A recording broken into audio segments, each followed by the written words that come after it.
ज्यावेळेस आपल्याला काही सुचत नाही त्यावेळेस आपण खरंच इतरांचा सल्ला घ्यावा, त्याने आपल्याला खूप फायदा होतो. मलासुद्धा बऱ्याचदा फायदा होतो, कारण ज्यावेळेस मला केकची डिझाईन कोणती करायची हे सुचत नाही त्यावेळेस मी मुलींचा सल्ला घेते, त्यांना विचारते ह्याच्यावरती कोणती डिझाईन करूया. मग मुली अशा छान छान डिझाईन मला सांगतात. तर आजच्या ह्या केकच्या बाबतीत अगदी तसंच झालेलं आहे. कोणती डिझाईन करावी हे सुचत नव्हतं. हा 1 KGचा स्ट्रॉबेरी फ्लेवरचा केक आहे. मुलीने सांगितलं एका साईडला न्यूट्रल जेल टाक आणि त्यातला थोडासा केक बेस बाजूला काढ, त्याचा काहीतरी करूया. मग थोडासा केक बेस मी बाजूला काढला.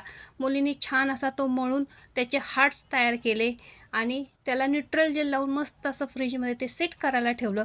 पुन्हा साईडला सुद्धा इथे छान अशा हार्ट्स काढून घेतलेले आहेत आणि फ्रीजमधले सेट झालेले हार्ट्सवरती लावून घेतलेले आहेत. खूप सुंदर असे ते हार्ट्स तयार झालेले आहेत आणि मस्त अशी ही 1 KGच्या स्ट्रॉबेरी फ्लेवरची केकची डिझाईन तयार झालेली आहे. तुम्हाला कशी वाटली डिझाईन? आवडली असेल तर लाईक, शेअर आणि सबस्क्राईब करा.